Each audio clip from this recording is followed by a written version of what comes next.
Everyone नमस्ते good morning welcome back to my YouTube channel. I hope मेरो YouTube फ्यामिलीहरू सन्चै हुनुहुन्छ, आरामकुशलै हुनुहुन्छ भन्ने आशाको साथ धेरै लामो समयपछि आज पनि भिडियो स्टार्ट गरिसकेको छु। आज चाहिँ म कहाँ छु? पहाडतिर छु के, माइती घरतिर। अनि हामी चाहिँ त्यहाँ पूजा गर्नुको लागि गएको, यहाँ डोकोसोको बोकेर। अनि यहाँ पछाडि आउँदै बाउ छोरी, सानी मेरो छोरी, दिदीकी छोरी सबैजना आउँदै हाम्रो डेडी चाहिँ अगाडि गइराख्नु भएको छ।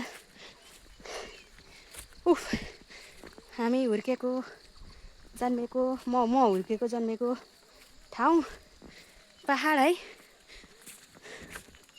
हामी हुर्केको खेलेको कुदेको ठाउँ यो बस्तुको छहारी हो। यो चाहिँ तलको कटेरा केराघारी हाम्रो दानाघारी है, रुद्राक्ष। अनि यसलाई के भन्छ, काब्रोको रुख सबै हाम्रो खेत हो। यो हामीले दुःख गरेको ठाउँ। उहाँ माथि देख्न सक्नुहुन्छ सुन्तला है, हाम्रो डेडीहरूले सुन्तला रोप्नु भएको छ। उहाँ माथि छ कति धेरै, तर खासै देखिएन, यहाँबाट चाहिँ हेर्दालाई चाहिँ देखिएको छ। कति धेरै सुन्तलाहरू लाउनु भएको छ डेडीले। म चाहिँ 5 वर्षपछि आएको क्या यो ठाउँ। यहीँ नजिकै भए पनि म भ्याउँदिनँ थिएँ, नानी सानो त्यही भएर म चाहिँ यहाँ आउनै भ्याउँदिनँ थिएँ। आज चाहिँ पूर्णिमा पर्यो, ठुलो पूर्णिमा। अनि हाम्रो यहाँ देवी थान पनि छ, अनि त्यहाँ पूजा गर्ने भनेर नै हामी सबैजना आएको छौँ क्या।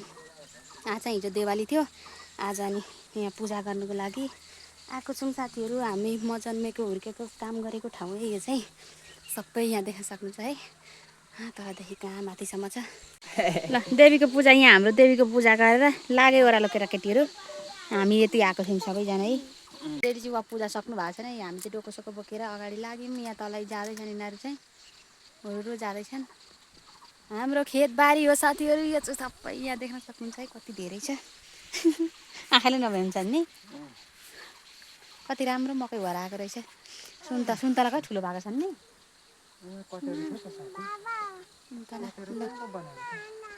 लु हिँडेन छिटो, उहाँ दिदीहरू गकाल उसलाई डुल्न जाने भइसक्यो।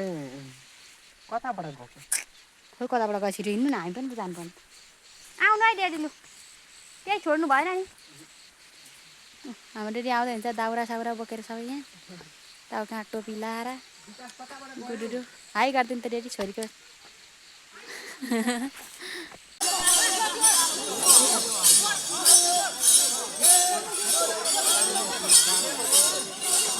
बोका काट्ने बेला भइसक्यो। भित्र काटिसकेको, भेडा काटिसकेको होला भित्र। काटेर रातै भइसक्यो। ए को मुलधाम? ए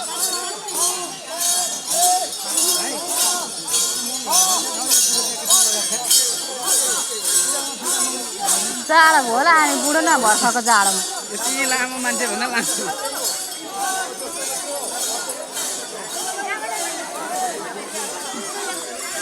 हामी कति 27 घर कि 17 घरको बोका अरे। 27 घरका बोका यहाँ तलदेखि यतासम्म सबै त भाकल साकल गरेर होला नि।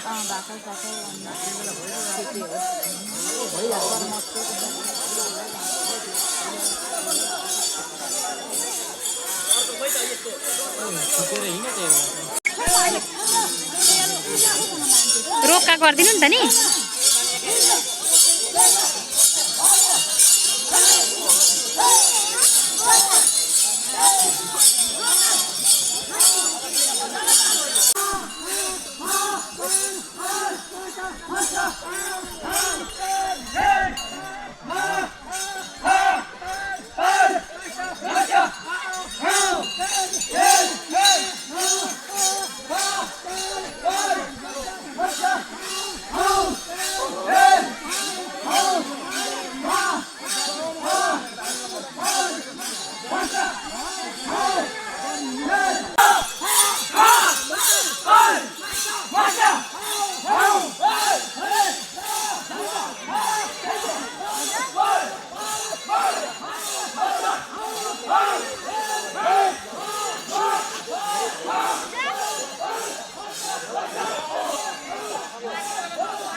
ड्याममा बस्नु भएछ, कमिलाले चाहिँ खायो भने मार। बुढी कमिलाले मलाई अघि सकेको।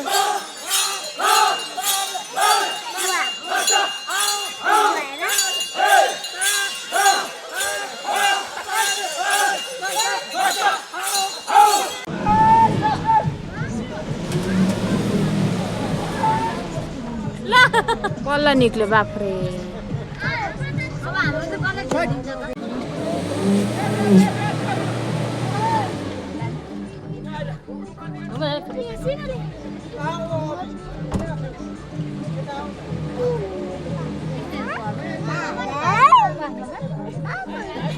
के भो के भो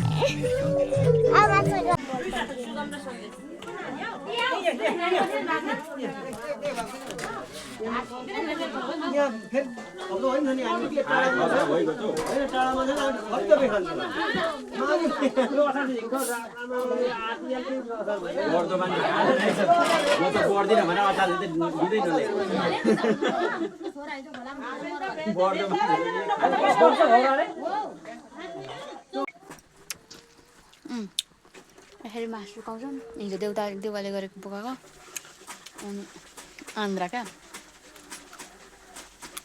आन्द्रा खायो मिठो हुन्छ है सुकेर कुरुङ्गा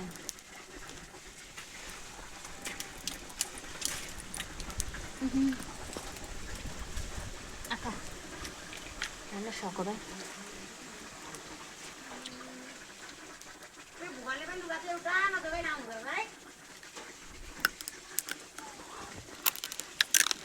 मासु सुकाएको यो हिजोको पूजा गरेको देउते बोकाएको मासु यसरी सुकाएको यसरी आगो बालो माथिबाट मासु सुकाउने बाख्रा पाठा आगो ताप्ने है रमाइलो पर्छ त यसरी यसरी कतिवटा बोकाएको हो यो ए मेरो भाउजू हाई भन्दैन हाई यहाँ केटाकेटीको अवस्था यहाँ लुगा सुकाएर यहाँ सुकाइरहेको छ है हाम्रो यो घर कटेर मौरीको डुड बाख्राको टाट्नो सबै थोक कस्तो अल्छी लागेको यो माइत भन्ने चिजमा चाहिँ मेरो कपालको अवस्था हेर्नु है यस्तो छ हाई हाई मेरो माइती घर चाहिँ यही होला है उहाँ माथि हामी पिटु खेलेको ठाउँ क्या यहाँ पिटु खेल्थ्यौँ कति रमाइलो हुन्थ्यो बल खेल्थ्यौँ ल ल केटाकेटी बालापन रमाइलो भने के हो नि त हो गुडगाउनेमा लाउँदै खेल्दै गरिराखेको छन् होइन अनि सबै लुगा सुकाएर धोएर हाम्रो गाउँ है यो चाहिँ देख्न सक्नुहुन्छ है पातलो हुन्छ नि त ठाउँ ठाउँ घरहरू अनि दानाको रुख यही हो यस्तो गर्छन् अनि यहाँ टिप्न खट बानेको भन्छन् क्या यसलाई टिप्न सजिलो हुन्छ नि त ल्याउँदिनँ म त किन आउनु त्यता म यता मैले बाख्रा चराको ठाउँ हेर्न गएको यता हाम्रो बाख्रा चराउने ठाउँ अनि त्यहाँबाट हामी यता खेलेको ठाउँ है कति रमाइलो छ नि हाम्रो ठाउँ देख्न सक्नुहुन्छ है यो चाहिँ मेरो घर माइती घर यो छिमेकी आन्टीको घर यहाँ केटाकेटी खेलाएर बसिरहनु भएको छ हाम्रो गाउँ यो डाँडा काँडा छुट्टै रमाइलो छ नि यहाँ आऊ मुनु आऊ यहाँ आऊ यहाँमा मसँग आऊ यहाँ आऊ मुनु आऊ यिनीहरूको माउ चाहिँ चर्न गएको छ अनि यिनीहरू चाहिँ यहाँ डुलिरहेको छ लक्रक लक्रक डुलिरहेको छ होइन त्यो आन्टी जहिले युट्युबमा हालिराख्नु हुँदो रहेछ भिडियो त्यही भएर भिडियो बनाएको भन्दैछन् केटाकेटीहरू दाउरा काटेर यता है दाउरा काटेर सबै खलखल पारिराख्नु भएको छ यो दाउरा चाहिँ अब हार लाएर राख्नुपर्ने हुन्छ अनि त्यहाँबाट पछि बर्खा पानी पर्दाखेरि सजिलो नि त अब यता सधैँ ग्यासहरू युज गर्नुहुन्न यहाँ त जङ्गलै जङ्गल छ अनि त्यहाँबाट यी जङ्गलको घाँसहरू पऱ्यो नि त यी बाख्राहरू चराइराख्नु भएको छ यता चाहिँ खेतहरू यस्तो हुन्छ क्या डाँडा काँडा अग्लो होचो यिनीहरूको माउ चर्न गएको छ नि कराइराखेको छन् यसरी दाउरा काटेर थुपाएको छ अनि यसलाई दाना खट बानेको दाना भन्छ क्या पैसा फल्ने बोट हो है यो पैसा फल्ने बोट यसलाई भन्छ पैसा फल्ने बोट मेरो माइती गाउँमा चाहिँ रुखमा पैसा फल्छ यो पैसा फल्ने रुख यो हो नि त पैसा फल्ने रुख सबै पैसा फल्ने रुख छ नि त रुखमा पैसा फल्छ भनेर भन्नुहुन्थ्यो नि बुढापाकाले हो हाम्रोतिर रुखमा पैसा फल्छ पातमा पैसा फल्छ यहाँ रुद्राक्ष यस्तो हुन्छ क्या यस्तै पैसा फल्ने बोटी यसबाट पैसा आउँछ नि त अनि यसलाई भन्छ पैसा फल्ने बोटी केटाकेटी रमाइरहेका छन् नाच कुन्यौ यो परालको थुप्रोमा आमा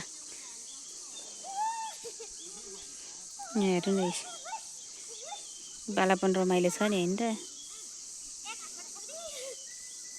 मेरो दिदीको छोरा छोरी मेरो छोरी सबै दिदीका छोराछोरी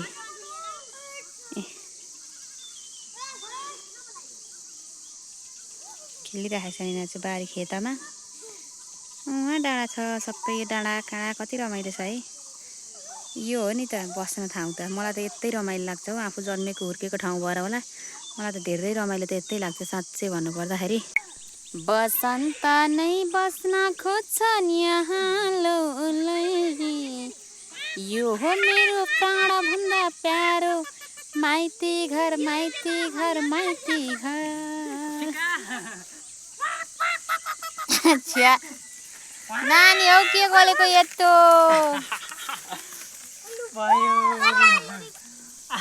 केटाकेटी घरि बिजोग